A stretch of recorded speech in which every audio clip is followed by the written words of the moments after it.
1500 सालों का इतिहास अपने अंदर समेटे हुए है। क्या है यह कैथी? क्या यह कोई भाषा है? इसकी शुरुआत कब से हुई? कहाँ उपयोग होता था इसका? कौन कौन सी भाषाएं लिखी गई इसमें? इसकी लोकप्रियता का कारण क्या रहा और इसका पतन कैसे हुआ? क्या क्या परेशानियां आई इसके अवसान से? इस लिपि का महत्व क्या है और वर्तमान परिप्रेक्ष्य में इसकी आवश्यकता क्या है? नमस्कार मित्रों, मैं सतीश कुमार। ऐसे ही सवालों का जवाब ढूंढने के लिए आइए चलते हैं इस रोचक सफर पर। कैथी लिपि। सबसे पहले हम यह देखते हैं कि भाषा क्या होती है। भाषा हमारे भावों और विचारों को व्यक्त करने का एक साधन है। यह अभिव्यक्ति का मौखिक रूप है। मगही, अवधी, मैथिली ये सब भाषाएं हैं। लिपि क्या है? भाषा की ध्वनियों को लिखने के लिए हम जिन चिन्हों का उपयोग करते हैं वह उस भाषा की लिपि कहलाती है। जैसे कैथी लिपि, यह अभिव्यक्ति का लिखित रूप है। तो कैथी क्या है? कैथी, कायथी या कायस्थी एक बेहद सरल, अत्यंत लोकप्रिय एवं द्रुत गति से लिखी जाने वाली ऐतिहासिक लिपि है। तो आइए एक नज़र डालते हैं इसके इतिहास पर। लिपि के इतिहास में क्रमशः ब्राह्मी, खरोष्टी, कुटिलाक्षय और फिर कैथी लिपि आती है।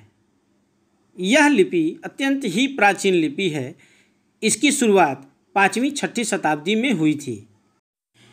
इस लिपि की विशेषता थी कि यह बेहद सरल और द्रुत गति से लिखी जा सकती थी और इसकी इसी विशेषता के कारण कालांतर में राजा महाराजाओं के द्वारा महत्वपूर्ण जानकारियों को लिपिबद्ध और संरक्षित करने के लिए राज दरबार में इसका उपयोग अनिवार्य कर दिया गया।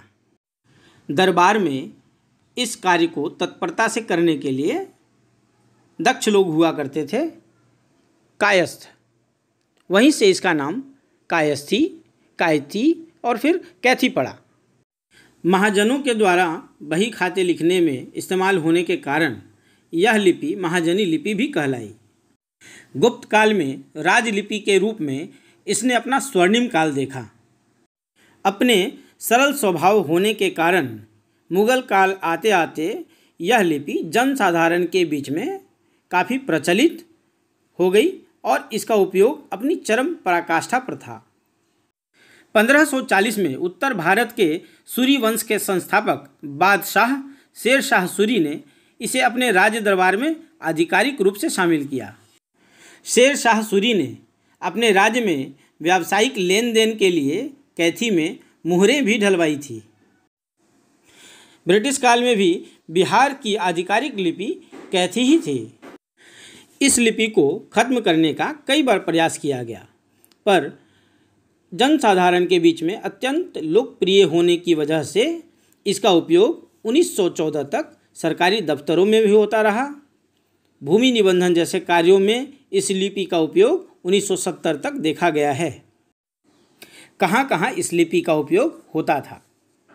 इस लिपि का उपयोग पूरे बिहार, बंगाल का पश्चिमी क्षेत्र, झारखंड, पूर्वी उत्तर प्रदेश और नेपाल के तराई भाग में होता था। इसके साथ ही इस क्षेत्र में रहने वाले लोग जहाँ जहाँ जाकर बसे, जैसे त्रिनिदाद, टोबैगो, मॉरिशस, इन सब जगहों पे भी इस लिपि का उपयोग बहुलता से हुआ। कैथी लिपि ने किन किन भाषाओं को लिखने में अपना योगदान दिया? उनमें से प्रमुख हैं बिहारी, अवधी, भोजपुरी, मगही, मैथिली, उर्दू, तिरहुत तथा अन्य भी कुछ भाषाएं हैं जिसको लिखने में इस लिपि ने अपना महत्वपूर्ण योगदान दिया है। अपने समय की सर्वाधिक लोकप्रिय लिपि कैसे अपने पतन के कगार तक पहुंची? अंग्रेज़ों के फूट डालो और राज करो की नीति की वजह से कैथी के अंत की शुरुआत हुई। कैथी उस वक्त हर एक विद्यालय में पढ़ाई जाती थी, किंतु खुद साक्षरता दर बहुत कम थी। इस कारण सिर्फ साक्षर लोग ही कैथी पढ़ना जानते थे। आम निरक्षर लोग इसे पढ़ने में असमर्थ थे। इस बात को इस्तेमाल कर अंग्रेज़ों ने आम लोगों के बीच यह अफवाह फैला दी कि सिर्फ कर्ण कायस्थ लोग ही इस लिपि का उपयोग करते हैं। कायस्थ इस लिपि का फायदा उठाकर बही खातों में कुछ भी लिख देते हैं। इस बात पर भरोसा कर कुछ लोगों ने इस लिपि का विरोध शुरू कर दिया। 1930-35 आते आते यह लिपि खात्मे के कगार पर पहुंच चुकी थी। आज़ाद भारत की पहली जनगणना रिपोर्ट 1952 में आई, जिसमें जानबूझकर कैथी लिपि का कहीं भी जिक्र नहीं किया गया था। कट्टरपंथी लोग इस लिपि के पक्षधर नहीं थे, क्योंकि यह लिपि हिंदुओं और मुसलमानों दोनों के द्वारा इस्तेमाल की जाती थी। इस लिपि के जानकार लोग आज गिने चुने ही बचे हैं। कैथी के पतन से क्या परेशानियां आईं? जब एक लिपि विलुप्त होती है तो उसके साथ साथ एक पूरी संस्कृति विलुप्त हो जाती है, एक पूरा इतिहास विलुप्त हो जाता है। कैथी जानने वाली एक पूरी पीढ़ी ने अपनी नई पीढ़ी को इस लिपि से अवगत नहीं कराया। इस लिपि में दर्ज दस्तावेज़ों को दूसरी लिपि में अनुवाद भी नहीं कराया। भारत में सबसे अधिक विवादित जमीन बिहार में है। इसका प्रमुख कारण है कैथी लिपि। भूमि संबंधित सभी पुराने कागज कैथी में हैं।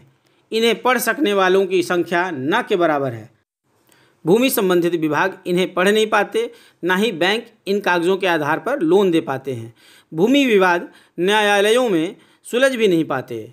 आज भी कई बहुमूल्य और प्राचीन दस्तावेज मौजूद हैं इस लिपि में, पर पढ़ने वालों की संख्या नगण्य है।